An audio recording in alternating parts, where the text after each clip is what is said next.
You don't stop doing things because you get older. You get older because you stop doing things. You stop being a kid. You stop playing. Like when was the last time you let yourself have fun, like on a regular basis? And what does that look like for you? Is that dancing? Is that painting? Is that gardening? Is that hiking? Like, is it rollerblading? With self or your significant other, what I think is important. I think or friends. There are healthy, conscious relationships in their 50s, their 60s, 70s, 80s, 90s, 100s that they're finding love at those times. They're finding the best moments of their life. They're creating and being playful as a kid.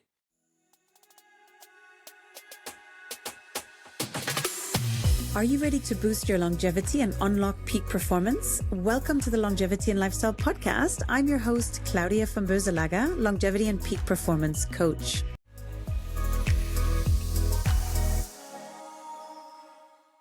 My wonderful guests today are dear friends Rachele Brooke Smith and Emilio Palafox, the dynamic duo behind Relationship Renegades. Emilio and Rachele are on a mission to redefine relationships, drawing from their personal journey and insights. With over 30 years of combined experience as certified human potential and heart math coaches and extensive backgrounds in the entertainment industry, they bring a unique perspective to the table. Their passion for bridging the worlds of entertainment, wellness, and relationships is paving the way for a future where healthy relationships, a key component for longevity, are the new standard. I'm so excited to welcome you both on today. Welcome, Emilio and Rachele.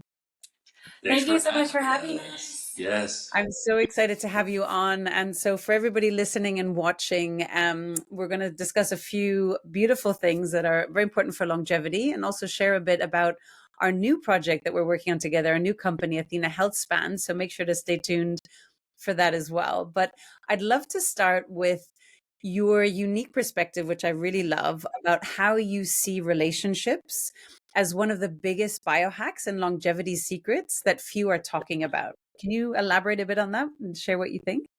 Yeah. Oh, yeah. So much to say there. Yeah, so much to say. Go first. No. I'm going to kick it off. Well, to kick it off, right, I'm happy that now more than ever, there's a lot of research and science that is talking about the importance of relationships. I think it's been kind of in the ether, like, yeah, of course, when you're healthy and happy and you have good, strong social support, I feel good, right? Things are happening. But it's nice that the science and data are now there. For instance, there was a 80-year long Harvard study that revealed that good, healthy, happy relationships were actually the key to longevity, even more important than money, fame, social class, IQ, etc. Even genetics. And genetics. And so, it was the longest human study ever done. They followed over time hundreds of people, different generations, over time still doing it. And, it was just, they thought in the very beginning, decade by decade, that it was going to be genetics and other things. And what they found out that it was time and time again, relationships. So it was really great on all the detailed analysis that they were able to study and provide and really start to tell people all over the world because, relationships are everything. The quality of our life is based on the quality of our relationships. And of course, it's our mission to help enhance those, to help people know how to create these healthy, happy relationships. And really, how to, at least for me, it was like once I really started understanding this, the science and the data and the research, it was helpful for my brain to make a flip. It was like a flip switch in my brain. It was like, oh, I've been prioritizing work and achievement and success over relationships. And I wonder why I feel so unfulfilled and unhappy. And when I really started shifting, and also honestly pretty sick quite often. And when I really started reprioritizing and actually putting relationships before other things, and not just intimate relationships, but all relationships, in the study, they talked about how it was really even the little things that you do throughout the day to create those meaningful connections, even with your Uber driver or your cash register or person or a stranger on the street, even like looking someone in the eye and saying like, hi, how are you doing?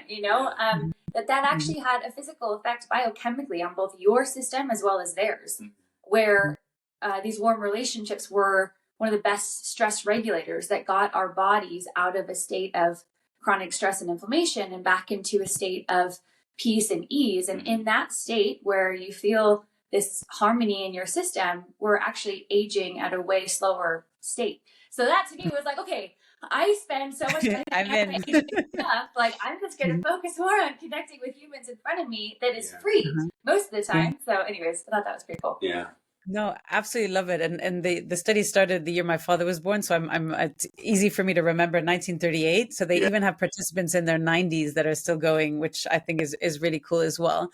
And just on your point there, Rachel, I wonder, like, yes, you're saying, right, it helps to move into the like move away from stress into a more relaxed state, and it changes biochemically. But I wonder, because of that, being in that better state and feeling connected, does it allow more creativity, intuition? Like, what do you think is happening there that has such a positive impact, maybe above and beyond just the physical? Yeah. Can I say something? Yeah. So I have a really fun story. So I'm, also, we're both in film and TV. I've been acting for most of my adult life. And I have this really funny story of, I got flown out to Atlanta, and I was like on like the short list for a massive TV show. And this TV show would have been like a life-changing role. And I was like, it was down to like the last few people. So it was like me against a couple other people, and it was extremely nerve-wracking, stressful. And let's just say it didn't go as I had hoped. And especially when you get flown across the country and put up in these fancy hotels and treated all this way, your mind starts to fantasize about how your life's going to change and everything's going to be different. And then when it doesn't happen, it's just like soul crushing. And so I remember getting in my Uber to go back home. And I was so defeated. I was devastated, just in the state of just depression. And I got this idea because previous to this, I played a character who was like the Southern Belle character, and in this other film called Cold Moon. And so I was like, you know what? That character just made me feel so happy. And I just am in this Uber. I just want to connect with this person, and I'm just going to be that version of me that just brings me so much joy. And it was just a way for me to kind of snap out of the Southern Belle character. It was a way for me to kind of snap out of this like state that I was in, almost like a big pattern interrupt. And so the whole time in the Uber ride, I just played Belinda. I played Belinda, and I was like, "Hey, how you doing? Yeah, crazy, that, whatever." And for 30 minutes, I just connected with this Uber driver in this fun, playful spirit. And I'm not kidding you. I got out of that Uber, and I was like, "I'm good. I'm fine. I'm happy." And I felt so much just joy and peace, and like you said, this, you meet those people and you have those meaningful connections. It does feel like this. And I'm fascinated by, especially when you meet like-minded people, that feeling of just like, it's like a spiritual feeling for me, honestly. And it's hard to describe, but it does feel pretty transcendent sometimes. Yeah, beautiful. Yeah, because I guess it gives you energy, right? When you connect with certain people, and you kind of, your vibration increases as well. So yeah, super, super fascinating. Did you want to say something, Emilio?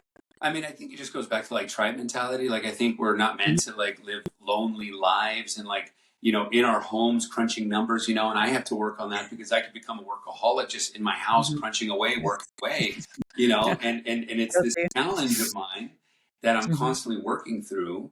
But, and it's times when I prioritize relationships because I know the importance of them, practicing what we preach, of course, what the science and data says. And it's like, wow, of course, I don't want to go to that event. No, I don't want to go and do this and stuff. I have to go and do this. But when I do, obviously, it's like, I'm so glad I did.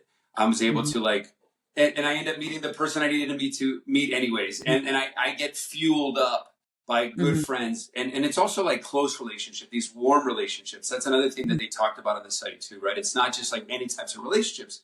Right now, people have relationships that are sucking energy from them rather than giving them energy. And so, of course, there's a big conversation also around how to create warm relationships that, let's say, set your life on fire and help to fan that flame, to live, to support, to love you.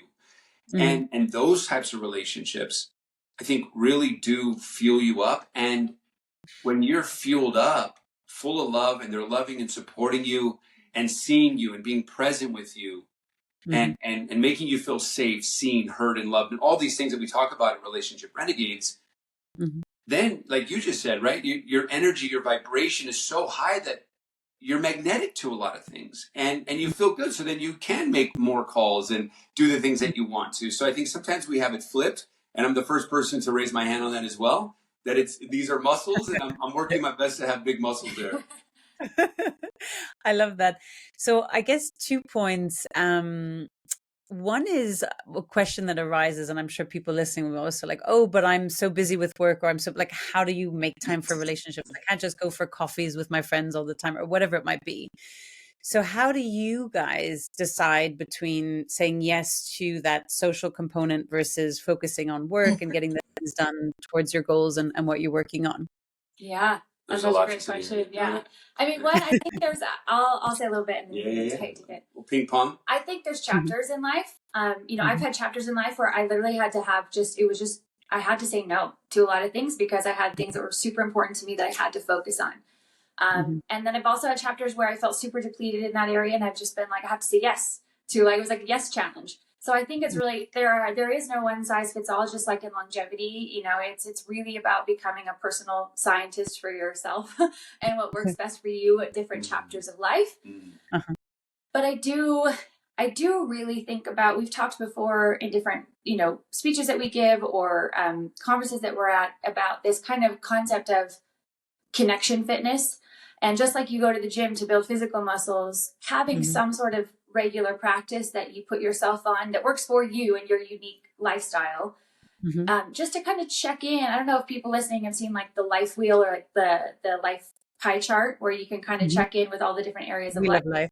I think it's really helpful to even just have that on a wall so you can kind of be looking at it sometimes and really just checking in about like, what are small things I could do on a regular basis to create that meaningful connection. Because again, even if you're busy working on things, even if it's like, okay, I know I'm in a chapter where I have to be super laser focused. Can I make 10 minutes for a meaningful phone call where I call up some person I haven't talked to in a while and say, hey, I have 10 minutes. I was thinking about you. I just wanted to tell you that I love you. And let's chat for 10 minutes if you got it. Something like that. Or if you're at the grocery store or the Starbucks or whatever or probably not the Starbucks, but a healthy spot that you are actually connecting with people, humans that are surrounding you and in front of you, and checking with yourself of what chapter you're in. And is it time for more of a yes chapter, maybe because you feel maybe depleted in that area? So I think, And I'll just kind of add to that. I think one of my favorite quotes is, life is like the ocean.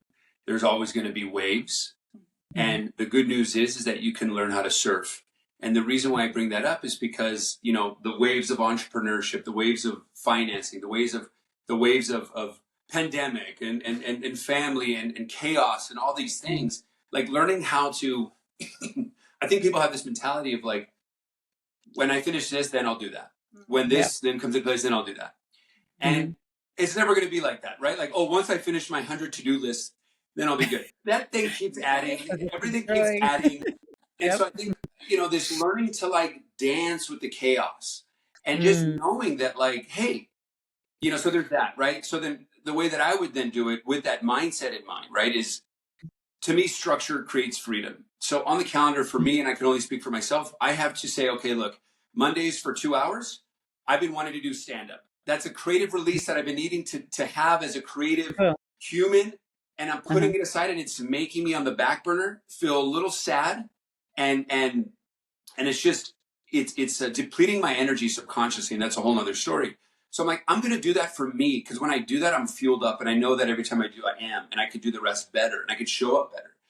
Wednesdays, I want to go on a hike because I know nature is important. Even though I'm like, I got to drive there, I got to hike. It's like, I can take calls while I'm up there. I can connect to myself so that I'm fueled up again, right? Like every Fridays, we've dedicated some hours to creating content, but in a comedy sketch, because we love to create comedy together.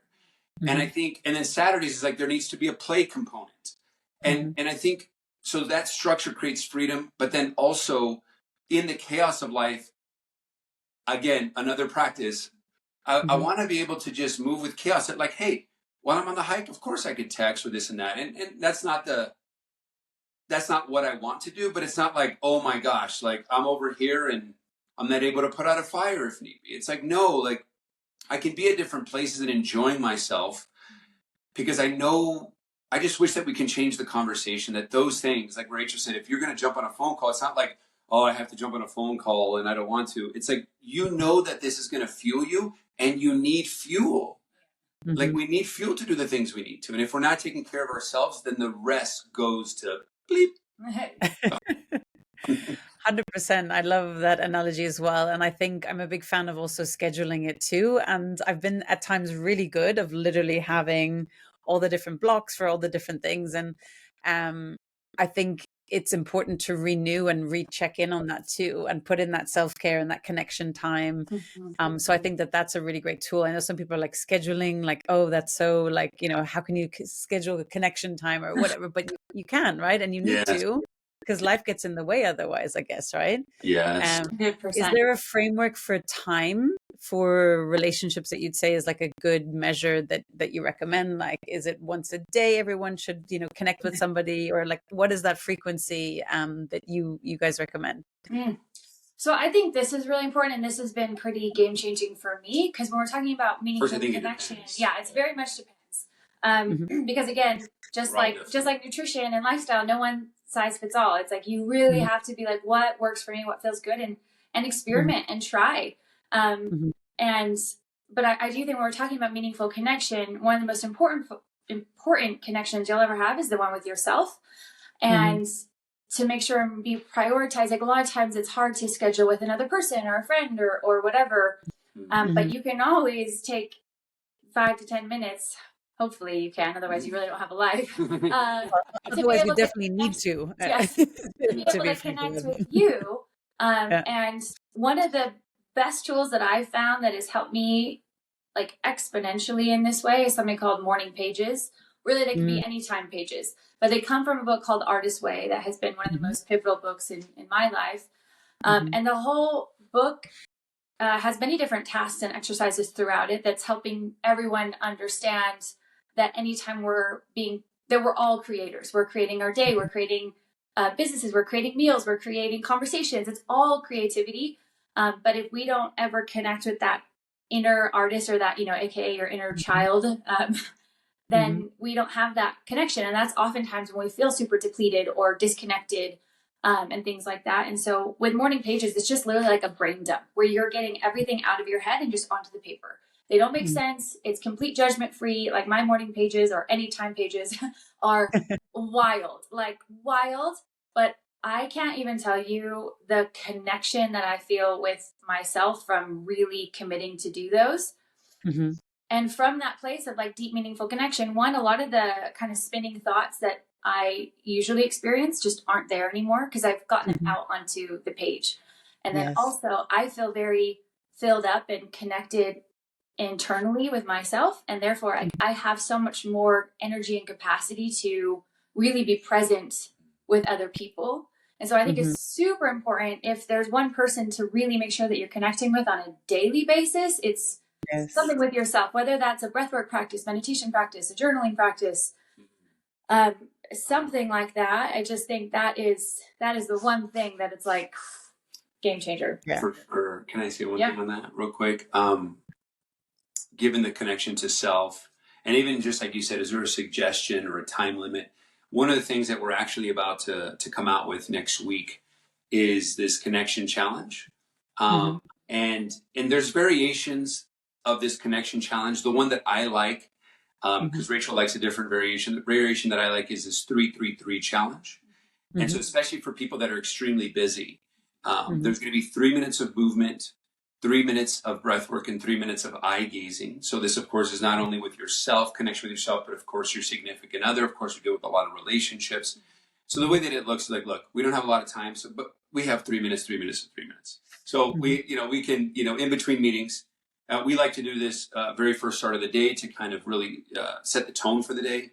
But it's, again, like we can blast music and kind of dance and have a dance party. I could just do some push-ups, some squats, kind of do some qigong, some just shaking it out, jumping up and down. As we know, the issues are in the tissues. A lot of people aren't moving. A lot of people aren't releasing toxins with the lymphatic drainage.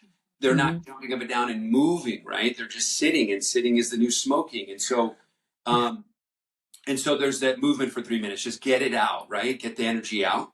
And then the second thing, of course, is breath work. There's all different types of breath work out there. We like one. It's on YouTube. It's for free. It's called DMT Breathwork Guided Meditation. And There's variety of stuff that you can do in 3 minutes. They have like 3 alternating breath works. That's one of the many favorites. And then at the very end, we put some spiritual, some nice relaxing music. We, sit together in Indian style, kind of holding each other. And we just look left eye to left eye. That's important. And we just sit there in silence. The left eye is the most receiving eye. And it's just sitting in silence, looking at your partner or looking at your friend in the mirror. or yourself in the mirror, and just letting whatever happens be okay.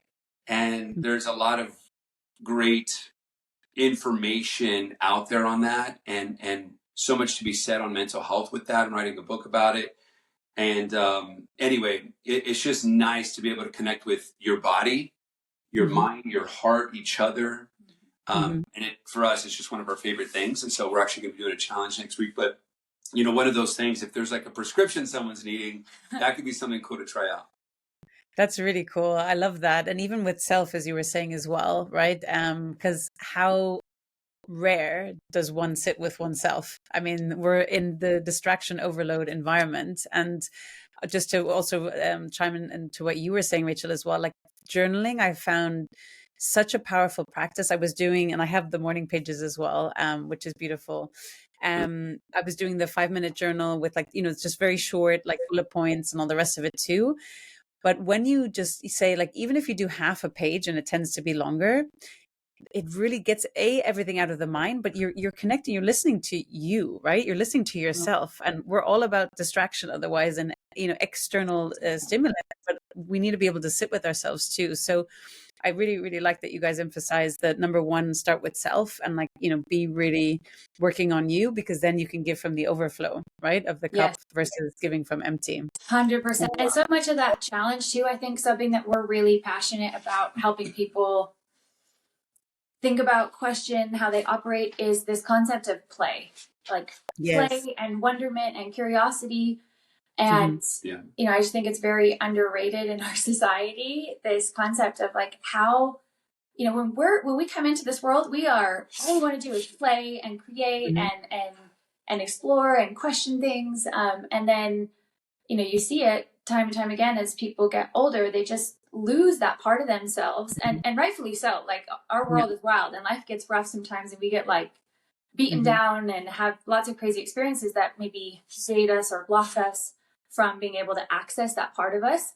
But the more that we in our own life, as well as with our community, our clients, have helped them discover and heal and also unleash that part of themselves, man, it's so powerful, because when we have this one life, tomorrow is not promised. And most of us are working so hard to achieve these things, and we're forgetting to actually enjoy the experience of life.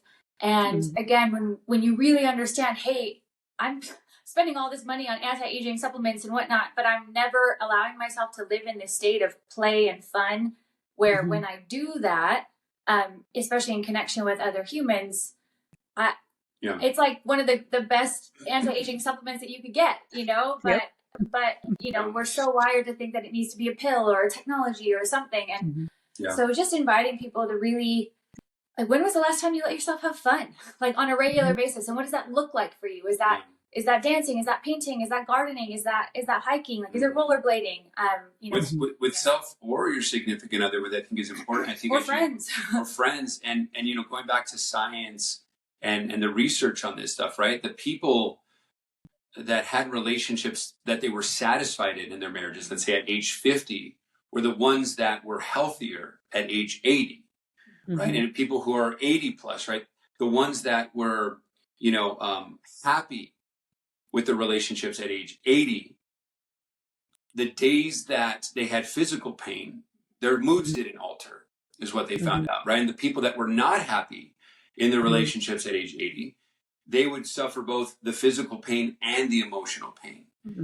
And by having these close relationships, right, it's not just for all the reasons we mentioned, but going back to the science and what they've studied over the longest human study ever done, was it really helped with mental deterioration over time. It delayed the mental and physical decline. That it's not just great friendships are great. It's to self-significant or friendships, like they're doing things to protect our mental health, to protect our brain, to protect all the different things we have in their body, all the various systems in the body. And, we're big believers on not just in relationships, not attacking the symptoms, let's say. It's really going to the root cause, because a lot of times, just point blank, if we don't take care of our childhood traumas, they're going to show up in all of our relationships over and over and over again. And you're going to keep having to repeat the same test. And until you pass the test, then you can kind of excel or ascend to the next level. But we're really about going to the root cause, ripping out the roots that didn't serve us anymore, and pouring back all the love, all the resources, all the things physically, mentally, emotionally, spiritually, financially, all these things that were needed as humans, spiritually as well. But I think there's something to be said there. A lot of times in relationships, people can do things at a very surface level. And yeah, they work for a little bit of time, but there's still some things underneath that are not getting addressed. And if they don't get addressed, they're just going to keep showing up. Just the same thing with fixing the root cause of an illness. 100%. And I'd love to dig into that, because I think it's so fundamentally important for all things. In relationships and in general with health, a lot of it is, I believe, physical symptoms are actually, if you look at what emotionally is going on as well, there is a lot of correlation. So what are some modalities you've seen, tried, seen other people use, and that you recommend for, I guess, generating the awareness that there is maybe trauma? Because some people are so like, oh no, everything is fine, like the house is burning behind, but no, everything's fine. So one is the awareness, and then two is, working through that somewhat uncomfortable, right, trauma, in order to move up to that next level, to pass the test, as you were saying. Oh, yeah. I have some things I'd love to kick us off with. I mean, first and foremost, I this just came to me because I'm really fascinated by any time we're in judgment, especially a strong judgment about anything, and just humans in general. Like, we're always making judgments or assumptions or stories about anything and everything. It's just part of how we're wired. But I would say, if you're like, oh, everything's fine, I'm good, but you're stuck in a lot of judgments all the time, I think that's a huge indicator that, like, hey, something is going on. Because I'll just say this. I'm very aware that when I'm looking at other women and I'm very critical of maybe how they look or how they are, I know that's a direct part of me. Like, that's a direct reflection of me, that something inside of me is not healed yet or needs a little bit more love, because maybe I worked on it for a while, but I need to go back to it, especially in the world that we live in that is so about physical and beauty and all that kind of stuff. And especially for me, growing up in a home where it really was about a lot of like physical appearance. And so anyways, I kind of share that story of anytime I'm in a lot of judgment about anything, I'm like, oh, okay, there's or even like heightened emotion. If you're super angry about something, you're sad about something, it's just emotions are indicators. It's like when your oil light or your gas light goes off in your car. I think a lot of people fear emotions. They don't feel very good, especially uncomfortable emotions. But I'd love to invite people to just think about it as those indicators. And if your gas light never went off and you're driving, and you all of a sudden your car just stopped and you had no idea what's going on, you'd be pissed. You'd be like, what? Like, that's the same thing that's going on in our body when we have these emotional indicators. So I think that's kind of two, judgments and emotions. And then I think what's been really powerful for me, and a lot of people I've shared this with, is especially in the longevity biohacking communities, I think most of us know how great cold plunges can be for all different kinds of longevity reasons. Whenever you get triggered, think about a trigger as you're just, if you choose to lean into that trigger and like really like unpack it and try and learn from it and heal from it, it's just like jumping into a cold plunge. In a cold plunge, you are uncomfortable. Like, it sucks for a minute. It does not feel good. But if you can stay in it for that, 3 minutes or whatever your goal is, you get out and you have this like blissful high for hours after. And most of the time, at least in my life, my whole day feels a lot, my mood is just better. So I see triggers as this like emotional cold plunge to get into. And so whenever I feel like, oh, this trigger, I don't want to deal with it, I just want to push it away, I want to suppress it, I'm like, no. I know that if I feel it, allow it, like if I'm in it and I'm like journaling about it, or I'm questioning it, or I'm going through whatever process works for you. But that first step is to jump in, because the immediate reaction is to either run away or to not handle it. So to jump in, and to know that if you just jump in and really seek to understand, which is one of our main themes at Relationship Renegades, that it will always lead to this blissful connection, like on a whole nother level that maybe you never even experienced before. And that's kind of one of our big themes too, is triggers. And we see triggers as gifts, as Rachel would say, wrapped in really ugly wrapping paper.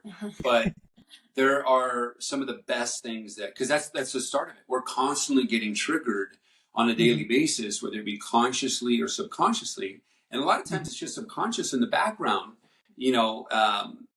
given that we're on this podcast, right? According to the Academy of Brain-Based Leadership, we process information two different ways, right? Our conscious and unconscious mind. And, according to them, our brains process 11 million bits of information per second. And out of that 11 million bits of information per second, our non-conscious mind, our subconscious our conscious mind out of that processes only 40 bits. That's it, right? Like the rest is the subconscious mind, the non-conscious mind. So we're constantly in this fight or flight. We're constantly in emergency mode, and we're constantly getting triggered whether we know it or not. And I'd love to really bring in, when we've talked about energies and frequencies here, and really bringing that to light even more here, especially with this analogy, because the first thing is awareness, right? And then we can drop deeper. So have you played around with tuning forks, Claudia? I've come across them. I haven't like really extensively, but I know a little bit. Like I've had friends that were using them a bit, but maybe you can share. Well, for those that haven't played around with tuning forks that are listening or don't know what tuning forks are, they look like a little metal fork, and when you strike them, there's a resonance that comes about. There's a frequency that emits, and there's so many different frequencies, therefore a lot of different tuning forks. Now, the reason why I bring this up is that if you imagine, for those listening, a filing cabinet inside your body for a moment, and any time that you had a traumatic event, anytime you didn't feel safe, seen, heard, or loved, anytime that you had the perception of a loss of control in your life, any of these moments, just picture you acquiring a tuning fork. Maybe there was a time that I didn't feel good enough, tuning fork. Maybe there was a time where I didn't feel like I had enough, tuning fork, right? And so imagine over, since you were a kid to present day, you have all these tuning forks in that filing cabinet that is inside you. Now, why am I bringing this up? Well, we're a relationship, renegades, right? So in my past relationships that I had that were very toxic, both for myself and that other person, because it takes two to tango, there were times where we got in extreme fights all the time. And to just make a long story short, I had a tuning fork that I wasn't good enough. It's a very universal ego-centered mindset. And my other significant partner at the time also had one. No, I didn't know this at the time. It's in the background. And I might have said something like, hey, babe, I just got a promotion and this and that. And during this relationship, I was paying for a lot of the stuff. I was doing a lot of things for the relationship. And I didn't know that she didn't feel good enough at the time. But I would say, I did this, and I'm doing this. And I wanted to share that because I'm doing this for the relationship. Like, babe, we get to do this. And it was something good for it. She didn't see it like that subconsciously. She'd be like, so? I'm like, what? Like, it was shocking to me. Like, you're not happy? Like, what is going on? And then this fight started, right? And the reason I'm bringing up just a simple example is, well, when I said that, it triggered her, I'm not good enough. Tuning fork. So that tuning fork is vibrating. Because that tuning fork is vibrating, I have that tuning fork as well. So mine is starting to vibrate. And so all of a sudden we have what's called the law of resonance. So we both have that tuning fork. And so those who haven't played around with tuning forks, if I have tuning forks A, B, and C in this room, and in the other room, there's tuning forks A, B, and C in that room. If I strike tuning fork A right here and it's vibrating and everyone can see it, automatically, just in the relationship example, tuning fork A is vibrating in that room. No one's touching it, just automatically started. And so we have these things going on within us all the time. And the beautiful part, though, is that when you do the work, when you go to the root cause, like we were talking about, that healing is like removing a tuning fork. And so when that situation, that exact same situation happens, let's say in the future, and I no longer have that tuning fork, it doesn't resonate. And I'm like, I'm good right now. And then I have a higher plane of view where I'm like, maybe see compassion and empathy for this person because this person's trying to hurt me, and hurt people.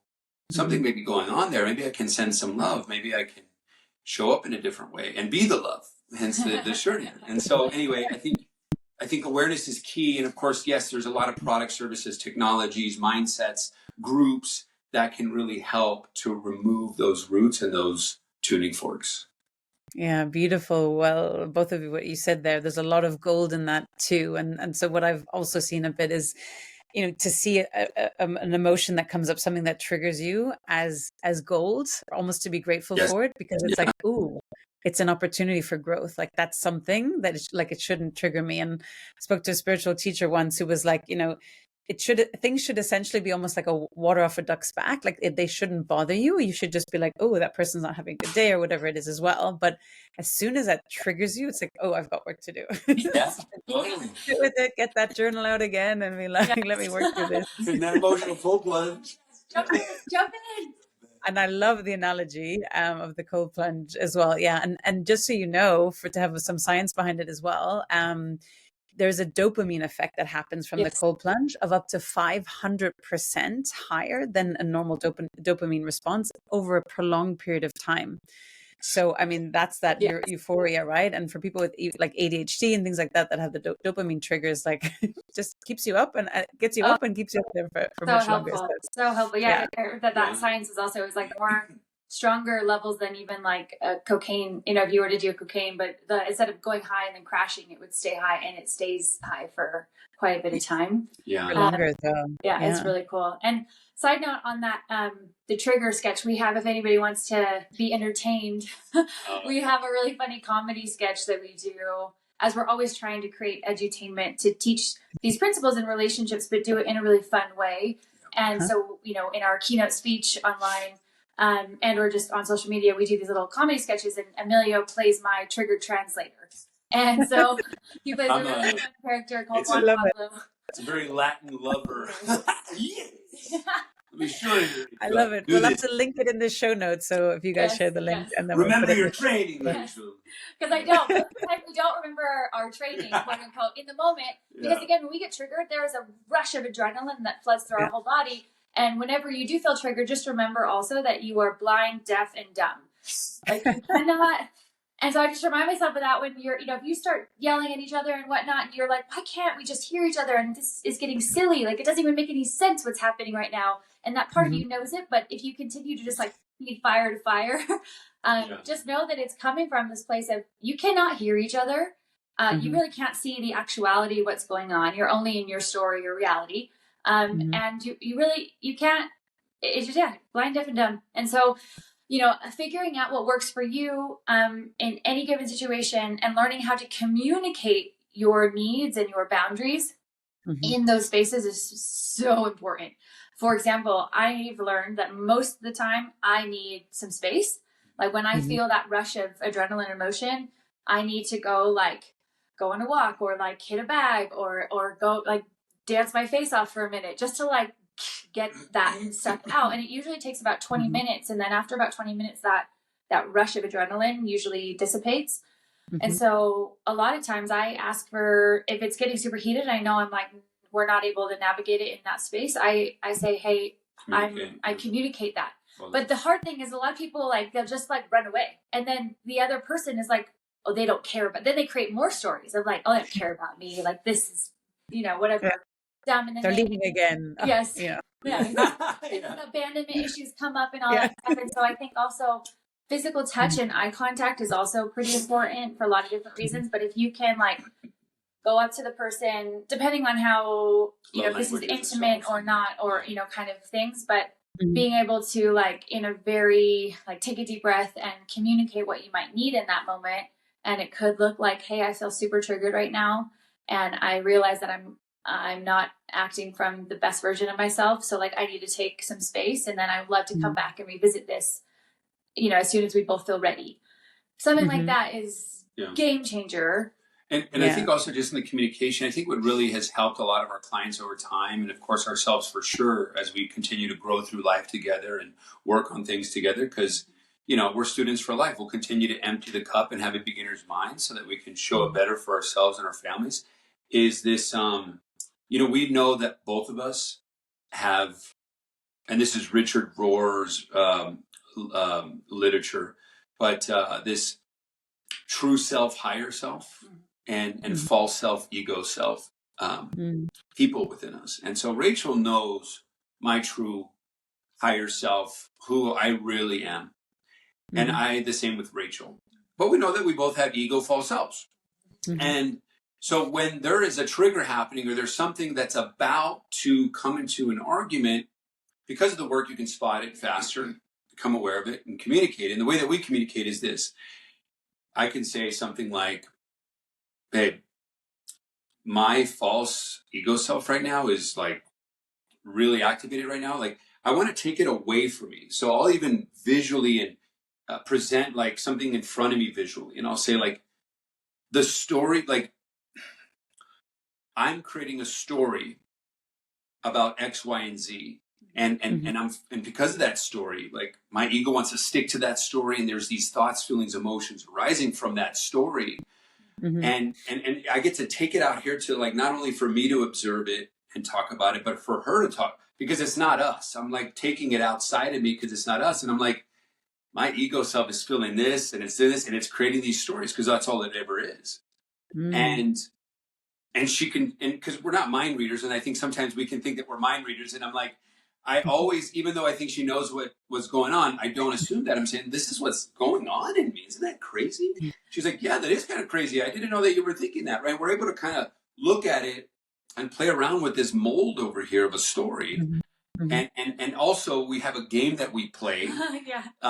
We try to really trick the ego, this false self. And the way that we trick it, because the ego wants to win, right? The win, You're right. I'm always right. The way that we trick that in a beautiful way, and it works, I would say 9 times out of 10, is just owning your stuff. And the fastest, whoever can own their stuff the fastest wins. And so I'm like, so we're like, let's say she'd go out. I'm like, oh, it's like, and first maybe it started off for an hour or maybe hours. Then it turns into minutes. Then it turns into seconds. Because you get better and better about this. Everything's a muscle. But, let's say I'm like, oh, okay, babe. Oh, okay. You know what? I'm sorry. I was being passive aggressive back there. I don't know if you noticed, but I was like, I'm just going through a storm right now. And I just didn't want to talk about it. Or, like, I did that thing. Yes, I said it. Yes, I was thinking that. I actually was, and it sucks that I did that. But, and then of course immediately, it's like walls down. And she's like, I can't believe you just said that. Like, you're so amazing. I love you so much. Like, thank you for really seeing my side. Because I really do want to see her side. And vice versa, what she would do for me. But it's kind of an interesting ego play trick there. Because I won in the game, but I really won in our relationship. Yes. And it's just this kind of beautiful, and when one rises up, the other one comes up. And so we just really try to practice that. And again, these are things that are hitting the core of stuff. And of course, there's deeper and deeper levels. Obviously, if there's really something going on, and we can see if we need to do that by ourselves, together, in a group, with friends, with a professional, etc. But I think, on the day-to-day, there's ways to communicate. There's ways to play games, being back to that playful energy. Anyway, I feel like I needed to share that.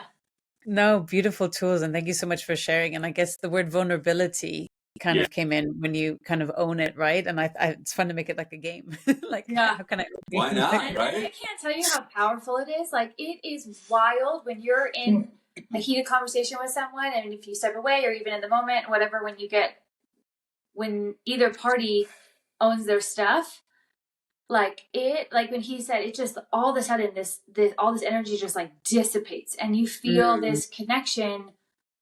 Like every time, whenever he does that, I'm always like, I literally feel like I just fell in love with you all over again, because it's this deep feeling of, at the core of everything, we want to feel safe, seen, heard, and loved.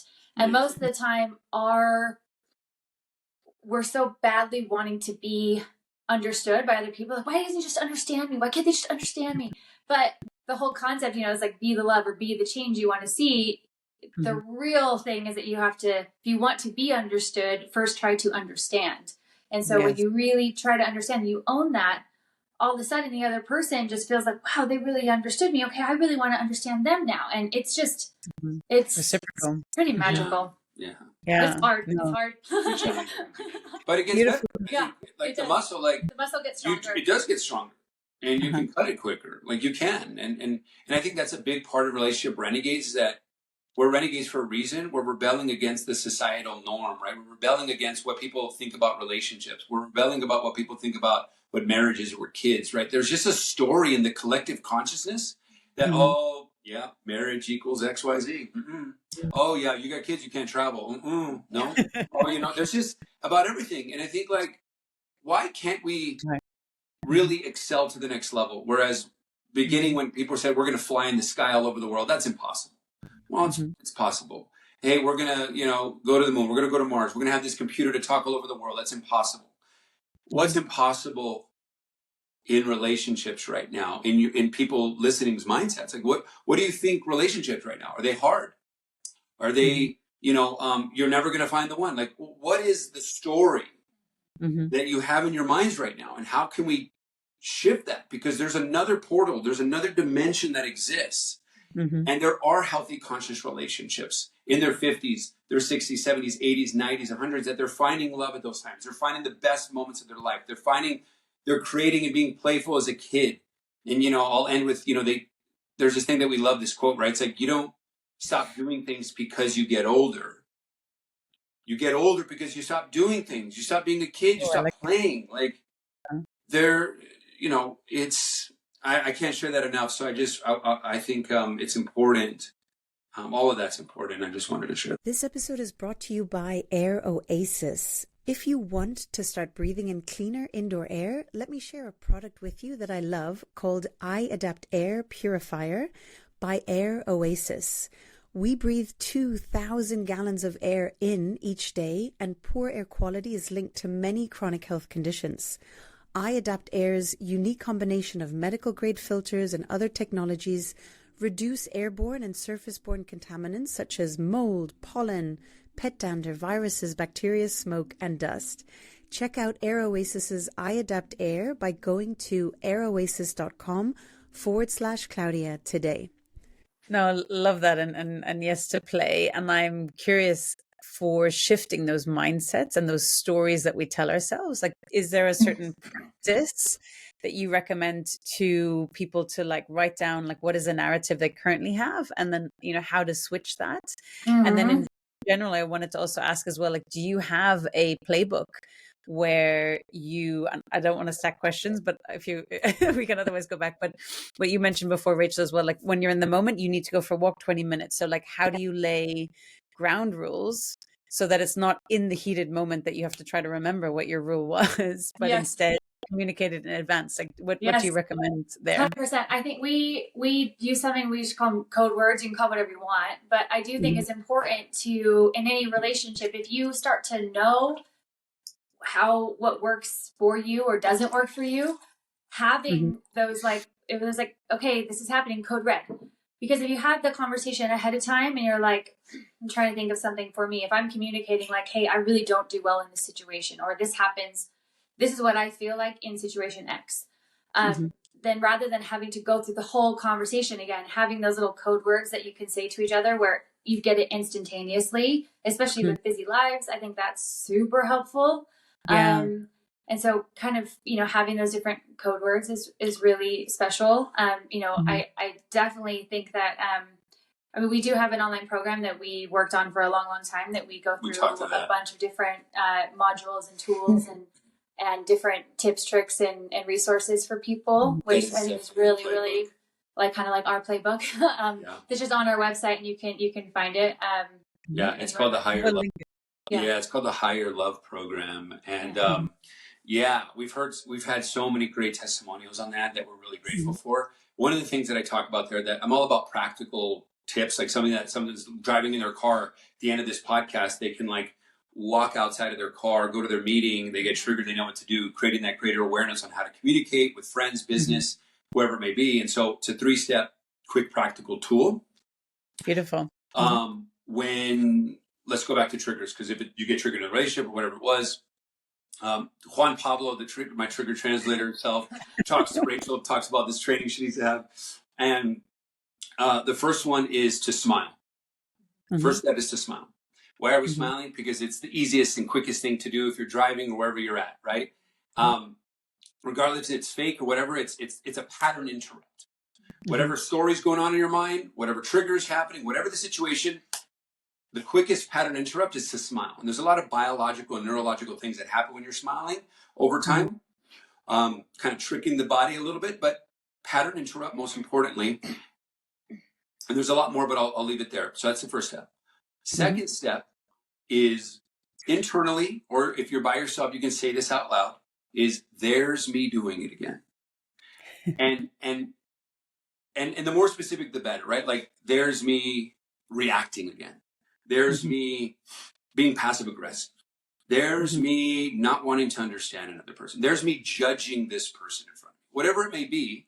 And it's not that you're judging yourself by saying this. It's just, this is getting yourself in observer mode. You're taking the situation outside, and these are the reps. Oh, there's me doing it. Oh, there's me doing it. Look at myself. Wow, interesting. Now, the smile is also about loving kindness as well, because you don't want to beat yourself up when you're, going through these things. That's the worst thing you can do. It's a downward spiral. So smiling is really also giving yourself loving kindness for the journey of healing and growing. So you're smiling, quick smile. There's me doing it again. More specific, the better. Then the third is to welcome whatever emotions that are happening inside of us, right?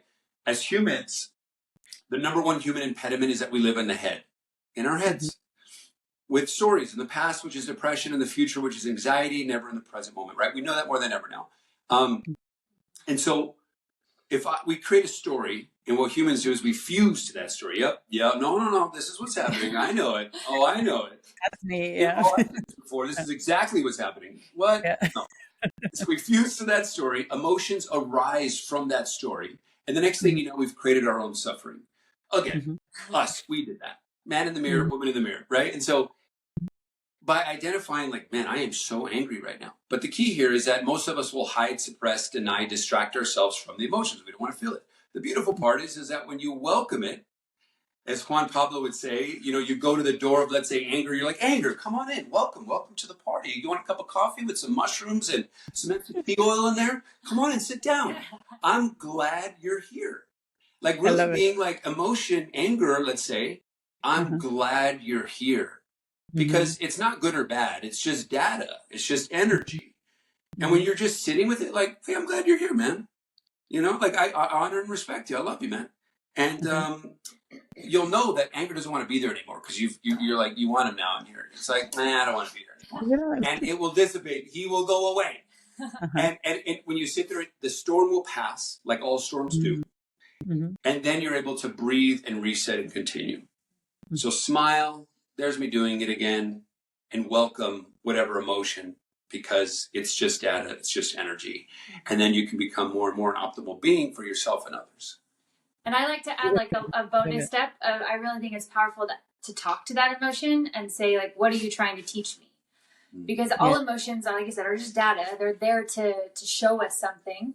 And if we don't, and even when you're, if you can, whether it's just asking in your head or I think journaling about it is so powerful. But yeah, what are you trying to teach me? And oftentimes, especially if you let yourself just like free write about it, you'll find some stuff that you're like, what? Like, where did that come from? I had no idea that was even there. And it usually goes back to something when you were like 6 or 8 years old, So yeah, there's just so much stuff that's all those tuning forks are so covered up and layered down. And it's so empowering though, because I think oftentimes we give away our power and step into kind of this victim mentality, and it's so easy to do so.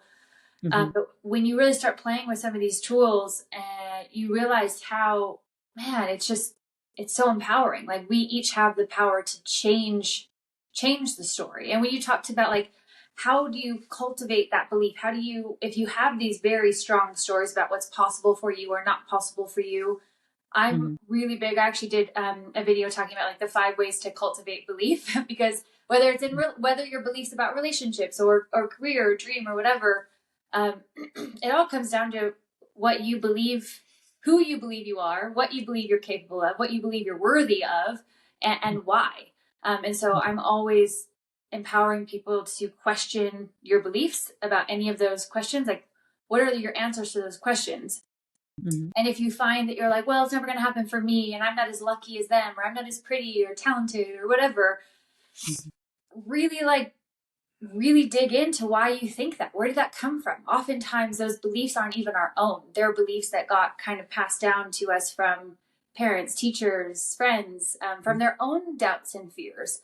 And so I think really questioning those beliefs, and then also filling your mind with other stories about how other people have done it against all odds, because there are those stories out there. And we live in this amazing time when literally you Google search anything and you can find a bunch of stories or videos or data about anything, which never used to be possible before. So it's pretty amazing. But oftentimes we're not intentional about what we're really searching for. And so when you're in those states of doubt or defeat, and you're starting to try and question those stories that you believe about what you're capable of or not, fill your mind with other people's stories. I mean, I think that's why I love movies so much. Movies and those kinds of stories or books, can be so life-changing. And I just know different times when I felt so defeated because something didn't happen that I really wanted to happen. And then I watched a movie, or I watched several YouTube videos of talking about how, they didn't get the funding they wanted, or they didn't get the relationship they thought that they wanted, or they went through a terrible divorce or whatever. But then through kind of stepping into the hero of their own story, they were able to find their absolute like love of their life at, 10 years later or whatever, or they got the $1 billion business 20 years later. It's just this, there is a constant pattern of people who do continue to believe regardless of circumstance, who continue to just decide like, I have these dreams and desires in me for a reason. And one of my favorite quotes is that as we move towards our dreams, we move towards our divinity. And I think the more we constantly, it's just, our brains are supercomputers. Whatever we fill it with, it will start to kind of create that reality around. So be very intentional about the stories you're listening to, the things you're watching, the music that you're listening to, the people you're surrounding yourself with, because it will all create this reality, and either which way, for kind of disempowerment or for like crazy expansion. What activates the reticular activating system, right, in the brain, and what we focus on expands. So I love that you said that. It's like, let's focus on that, because that will expand, and you'll start to see that everywhere. Yeah. I love that. And I think it's so important, as you were saying as well, building the muscle, right, with the vision. So the more you say yes to taking steps towards your vision, like, because the bad and the negative is always there, like no matter what, that's not going away. But either you focus on that and that expands, or you're like, no, I choose, right? It's a choice to look at the vision and, okay, this didn't work, but that was part of the step. And then I'm going to focus on the next one and keep going as well. Yes. The light is bright, the light, like, if this room was dark, if you're focusing on expanding your light within you, right? Like, how do you defeat darkness, right? Like, well, you can do it a lot of ways. I can fight and combat against it, or I could just turn on the light switch, and then there's no more darkness. Right? Like I think the more that we allow ourselves to shine bright, we allow others to do the same. And I think it's like, I love that. Focus on that, right? I think being the light, being the love, really has an energetic ripple effect that is unseen to the eye. And before we wrap up, because I know we're getting really tight on time, I always want to say that on our journey to even find each other and to create the relationship that we have now, and why we're so passionate about Relationship Renegades and putting this into the world, is because we had to go on our own hero's journey. And there were so many times both of us have wild stories of several different very unhealthy, toxic relationships, and several different times in those chapters where we felt extremely defeated and depressed and confused and doubted if it was even possible. I had so many stories from people that I loved and loved me that was telling me that I was being too picky, or that there's something wrong with me. And there was a big part of me that started to wonder if that was true. And a lot of crying myself to sleep and feeling super discouraged. But then in those moments being like, okay, just going back to the basics of like, do I believe this is possible? Has it happened for other people? Yes. And I had I think we only need like one or two even role models. And that's why we're so passionate about telling these stories and creating a relationship Renegades, to create a platform that showcases that it is possible if you keep believing that it's possible. And it's going to look different for everybody. Everybody's journey is so different, but it doesn't mean that you can't create what you feel so called to create in your life on any level. And so, but I had one or two relationships in my life that I felt were just like these really healthy, supportive, playful relationships.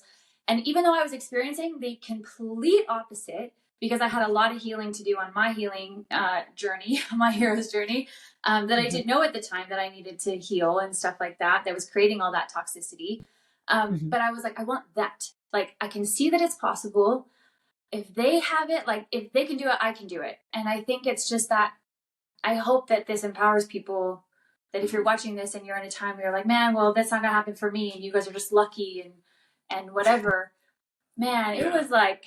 Yeah, most of my life I've been on the other side. Yeah, most of we were the other people that were crying ourselves to sleep and feeling super lonely and super defeated and discouraged and questioned if it was even possible. And I think that questioning is good, but it's the reframe of it all that really changes things. So beautiful. And I mean, really thank you both for the work that you're doing in this too, because I feel like more and more society is going towards isolation, so dysfunctional in terms of what actually cultivating a relationship is. It's not just like a WhatsApp message or one-liner. Like how is that? And I tell my kids even like the analogy that like back in the day, like you used to write a letter to somebody and like say that you're going to come visit them for like 5 days or a week and actually spend time being present, having deep conversation. And like, when is the last time we go out of our way to have that deep conversation, unless we're at a level where we're really focusing on doing that to cultivate much deeper relationships as well. So this phone thing, this little block that we carry around with us the whole time, like sometimes it's got to get it out of the way and actually be present and face to face as well. So I really want to thank you guys for that work too. And I would love to do a round 2 at some point, because there's so much more that I have a big long list of questions we didn't even get to. Okay. But I'd love to touch on our project and just share with the world around Athena Health Span, right? And so for those who mightn't have heard me mention it once before, where the idea came from is that we're at such a beautiful phase in the world that there's all these advances in science and technology and wearable data that we can really be stepping up into the highest version of ourselves, and also through our health as well. But because of the complexity of the data, using technology and AI to bring it all together as well. So with that concept of making it more accessible to more people, Athena Healthspan was formed. And through a beauty of series of events, we've come together also on this platform. So I'd love to hear from you both. What excites you most about Athena Healthspan and what we're doing? Oh my gosh, so many things. So many things. I'm going to say. Okay. Yeah, well, anything that we do, relationships are important to us, right? So the people that we're working with. And so, like you said, with the series of events and serendipitous moments and conversations and people that were coming together, sort of the Avengers, if you will, to move humanity forward in a healthy way, physically, mentally, emotionally, and also the products and services and techs that we have, and really the quality ones, because there's a lot of things out there. There's information overload. What are the top of the lines that are really moving the needle? What are the ones that are really getting us results? And coming together as Avengers to really help that out. So first and foremost, I love the people that are a part of this. Obviously, technology is a big thing, and being able to work with the right people that are advancing in the AI software solution to help these longevity clinics, especially because there's such a huge burnout rate statistic there.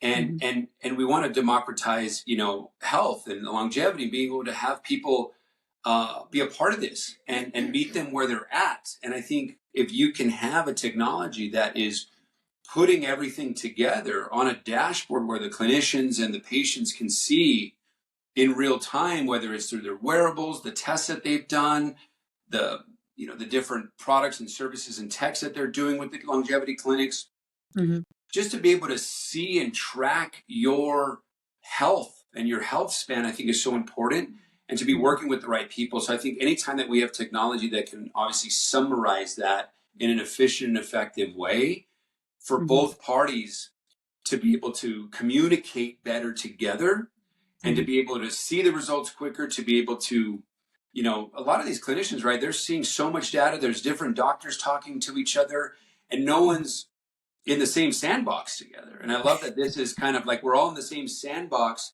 and in a 360 way can kind of see everything at one point, both in the patient side and the clinician side. So when I saw this, it was an immediate yes, especially with the people and how this is just a perfect storm happening right now in the world, where I think people need this more than ever. Yeah, 100%. And for me, it hit on some really big pain to purpose experiences in my life, because first of all, when we met you, I was like, game over, like soul sister. We have to create magic in the world together.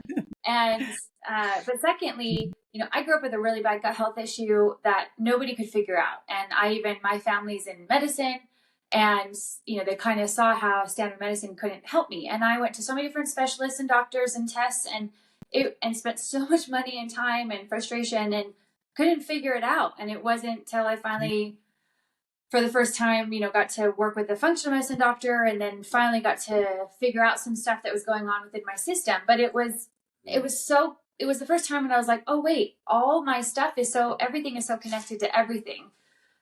And your mental or the brain health doctor isn't talking to the gut health doctor, and isn't talking to the nutritionist, that isn't talking to the fitness trainer. So when we go to these different doctors, they only know one piece of us, but they're not understanding the other side that might be really affecting in this 360 way. So with Athena HealthSpan being able to, one, help people in that way so much. So if someone is struggling with something and they can't seem to figure it out, and they're having to go to all these different places and specialists and stuff like that, this puts everything into one thing for them so that they can really understand what's going on in their system in a very holistic 360 way. And that just got me so excited, because I just feel for anyone out there. And even though technology has advanced so much, and functional medicine is way more popular now, and is a lot easier now than I think it was when I was going through my stuff, it still is very fragmented, and it's still extremely confusing, and people don't know where to go, who to trust. And I really believe that with Athena, we can really change that. Yeah. And I just wanted to add too, because we just coming full circle to, talking about the root cause of things and meeting people where they're at. There's an analogy that I love. If your tree that you had at the house was dying, how would you, help that tree to being revived again? How would you help it grow? And I love hearing people's responses to it, right? And there's a lot of different pieces that they'll say, right? They'll say, well, maybe I'll change the quality of the water. Maybe I'll change the soil. Maybe it needs more sun. Maybe it needs less sun. Maybe I need to, trim, prune the leaves. Maybe I need to give it some, tender, loving care, right? Some love, right? Or maybe some photobiomodulation and some pulse electromagnetic fields and whatever it is, right, to grow the plant. But, and what I'm about to say is not to discount Western medicine, because I think Western medicine plays a great role at certain times, right? If I have a broken leg, I'm not going to put essential oils on it, let's say. I'm going to go to the doctor and they're going to do some surgery on my leg. I'm going to be okay. But I think when we talk about prevention, when we think about proactive and going to the root cause of thing, not just working on the symptom, I think about it can very much, Western medicine, be like, and this may sound harsh, but like painting the leaves green. You know, where it's like, you know, I have a tree, it's like, oh, it's dying, it's turning brown. It's like, well, let's just paint the leaves green. It looks great. Look at it. It's great, right? Symptoms brown, Band-Aid. green. And it's sad, right? And I think the beautiful part is that we can change the environment of that plant, of the human. And there are great products, services, technologies, mindsets, technologies that can place an individual in the right environment so that at the root cause, whatever needed to be healed got healed. Because, you know, our bodies are healing and regeneration factories, but it needs the energy at the cellular level. It needs certain things that Athena, and, you know, being on the partnership side of things, right? And biohacking for 15 plus years, I love that I've been able to see a lot of different things that really move the needle. So when we're working with, you know, clinicians and longevity clinics, making sure that all of these are dialed in to really move the human forward, really grow the plant, if you will, that is us in this analogy. And so I'm just super excited because the time is now, the wave is here, and it's great to do something with great people. Yeah, no, absolutely amazing. And, you know, I really feel as well, like, I mean, we've discussed this, but just to share with the wider audience that everyone should know that it's not inevitable to go down that disease and elderly and, you know, even the loneliness aspect too. Like, there are things we can proactively do before it's too late, you know? So more play, more fun, more connection, right? From all the beautiful teachings you guys shared as well, and proactive things around our health so that, you know, it's not just to be healthy, healthy to be healthy, right? It's more, what does it enable you to do? What does it allow you to do to have deeper, more meaningful connections? Because you're more active, you're out, you're meeting with friends, you're going for the hike, like you were sharing, and you're doing different things too. And just like, what's that quality of life versus the one that's declining and decreasing, and you're spending all your time talking about doctor's visits and hip is hurting and all the rest of it too. Like, let's be in that creation space, right? Versus the whole contraction and things going downhill. So we're super, super excited, and such an honor to have you both as part of this journey as well with Athena. We're so excited to do it together. And as we finish up today, for listeners interested in understanding more about your work with Relationship Renegades and biohacks and around it as well, what online resources where would you send them to? I think the best place where it has like kind of all links to all our links and content and everything like that is just on Instagram at relationship.renegades. Yeah, all the stuff that we do in a traditional way, whether it's the coaching, the speaking, the events, retreats, online programs, is there. But also this coming soon of the creative model, where we're really putting out a lot of conscious media, like a TV show coming up, to really teach these powerful principles in a powerful way, but also putting together a lot of these longevity products within that TV show to help really bring those things to light, because we need it all. And I do want to say something, just because it's important when you said loneliness. Going back to that study full circle, like PBS did a recent survey where, and it was a couple years ago, so it's actually been even more now, and I'm forgetting the most recent one, but PBS a couple years ago did a thing on loneliness, and it was 60% of the United States has said that they're extremely lonely. And 18 years and younger, it was 80% felt that they were lonely. And the study that did a lot of course, in-depth analysis, they really talk about how loneliness kills, that it's as powerful as smoking or alcoholism. And they go into great detail. We don't have time to cover all that right now. But how loneliness, like when you're feeling like, oh, it's just another day I'm lonely, it'll be okay. No, it's a serious thing. We need each other. We're stronger together. We're all walking each other home. And I think, like, let's practice the connection fitness that Rachel talked about, because loneliness is an epidemic now. And I know that, and I'm glad that you just brought it up. Like, it's not just about all the things that we talked about in Athena, but it's also like this community and this connection that is there for people. And we hope that you'll join the tribe, right? So and that it triggers more, so that when you feel that way, just if you were to feel a little sick, you would be like, oh, I need to up my vitamin C or whatever that looks like. When you feel lonely, that it triggers a behavior shift in you of like, okay, I'm feeling lonely, rather than just like sitting in this for, maybe too long. What can I do? What's your thing you're going to decide ahead of time that when you feel that way that you're going to do? Are you going to call a friend? Are you going to go to an event? Are you going to go to a workshop? Are you going to, I don't know, talk to a stranger? Volunteer. Volunteer. Like, do something which it is really hard in those spaces. I've been there, and it's hard to just take that step of action, but jump in the cold plunge, just get in there. 1% better, 1% better. Yeah, Every day. beautiful. Oh, thank you so much. So do you have any final ask or recommendation or any parting thoughts or message for my audience today? I'd love to hear from both of you.